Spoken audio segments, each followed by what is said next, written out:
When we talk about leadership, especially in, let's say, SaaS industry, Yeah. what do you think defines good leadership versus bad leadership? Are there any like specific behaviors or traits that you see that stand out in these categories? Yeah, it's a great question because I think the word leadership is thrown out so much now. It is. And um, 90% of the time, you're usually just thrown into leadership versus like really being able to kind of grow into it. And you're like, yeah, I want to be a leader. Most people are just kind of thrown into it. But Mm, when it comes to being a good leader versus a bad leader, for me at least, and I've had the experience of kind of being led by good people and bad people. Good leadership comes from enabling people and empowering them to have autonomy and empowering them to solve their own problems, not solving the problems for them, or mm. sometimes even letting them fail, and learning from their own mistakes. Versus to me, a bad leader is somebody that is constantly nagging you, micromanaging you, not really showing you how to do things, but they're just expected to be done. Leadership Mm, is about leading yourself as well. absolutely. Yeah. I think I made a post about this recently. There is a tons of books out there on how to be a good leader and how to grow Mm, your team and how to understand other people. And there's not nearly as many books on like how to understand yourself and yeah. you as a person, what ticks you, what doesn't, how can you enable yourself to lead as well, how to be autonomous and how to understand yourself better, your weaknesses, how to turn those into wins, and etc. So it's definitely about learning how to lead yourself too. You work a lot with, um, or since you recruit kind of sales related uh, talents, Yeah. so you see a lot of sales teams as well, right? Yep. Yep. So what I see a lot is leaders who lead sales teams, for example, or founders who lead sales teams, they tend to lead more like they're number oriented and Hmm. not people oriented. Like they lead through numbers and Yeah. not people, Yeah. which is very easy to do, because in sales everything is so easy to track. It's like you don't call enough, or you don't have enough meetings, or you don't have enough sales, but behind that there's a person who does the work, and you really have to understand people and those individuals to be able to kind of dig deeper and help and empower them, like you said, Yeah. to excel.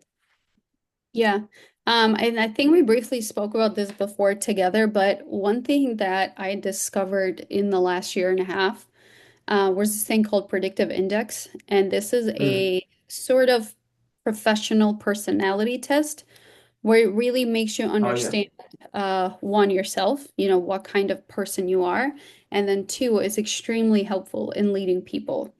Reason why I say that is because it really tells you how they like to think, how they like to get feedback.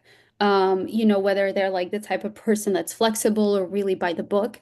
And a lot of people use it wrong, at least nowadays, because they use it as a hiring guide of like, oh, I don't want this person here, I want that person. And in my opinion, that's wrong. That the best way to use that type of, I guess you can call it assessment, is to just Mm. really use it to understand your people. And there's obviously so many more assessments like that one nowadays, but that's just the one I prefer. Yeah. Um, where you can really just use to understand the people in your team and how can you relate to them and how can you give feedback and how can you empower them and how can you lead them better just based on their different personalities because no two people are really the same. Everybody's gonna have something different. And I would say that's also the hardest part about leadership is knowing that you can't treat everybody the same, but you have to come Exactly. to their level and to their each individual level more than anything and be able to relate to them in that sense. So yeah. Yeah, I agree 100%. I've been using this. Yeah, we spoke about this last time. I've been using this tool called Minda, Hmm. and it kind of works in a similar fashion that like majority of the personality tools, they have this like tunnel vision where they only measure that one candidate. Hmm. And what I like about Minda is that they create a reference profile of the current team. So you get to kind of choose, let's say, top three salespeople, and then you create the ideal profile out of those personalities. So then you have a reference profile that you can use when you're hiring. Yeah. And now you have actually data to kind of compare, like, okay, this is our best salesperson profile, and this is the candidate. Okay, this is the difference. But then the key is to understand the kind of path to what the development path needs to be. Like, how do I lead this person to become Um, this or as close to this ideal profile as possible? yeah. Yeah. So it's like very data driven, but it's like personality data driven. I love that. What is your opinion on hiring with experience in sales, for example, since we're just talking in the sales world versus like hiring somebody and making them a good salesperson? Do you feel like companies should always hire somebody with experience or maybe when should they do either or a mixer? For a talent, it's very easy to find a job. So I think it's more important to find that personality and culture fit because that creates a stronger bond between the company and the talent, and then you can kind of develop those team members along the way. Yeah. Of course, with the uh, executive positions or higher level um, positions, it's more crucial to also hire based on the right experience. But then again, they need to fit that culture and have that personal chemistry. Um, Yeah, I agree. I've seen plenty of times, at least as a recruiter as well, because we deal with that all the time, is I see companies make the wrong mistake sometimes of yeah. hiring just because they have the experience, whether they fit the culture or not. And the problem is because the reason why that happens really and why companies make that mistake is because they need somebody and they're reactive in their hiring. They need somebody, Mm. they need them now, and they need them to ramp up like right away. So Yeah. I agree. I think the biggest thing is always culture fit. But unfortunately still happens. And then 3 or even 6 months down the road, you start realizing, well, they don't fit with the team. How do we make this hire? And then they start blaming all external factors as to why that wasn't a good hire instead of pointing the finger. So, yeah. And, and that becomes very expensive. It's it's crazy how much money those wrong hires cost companies. Yeah.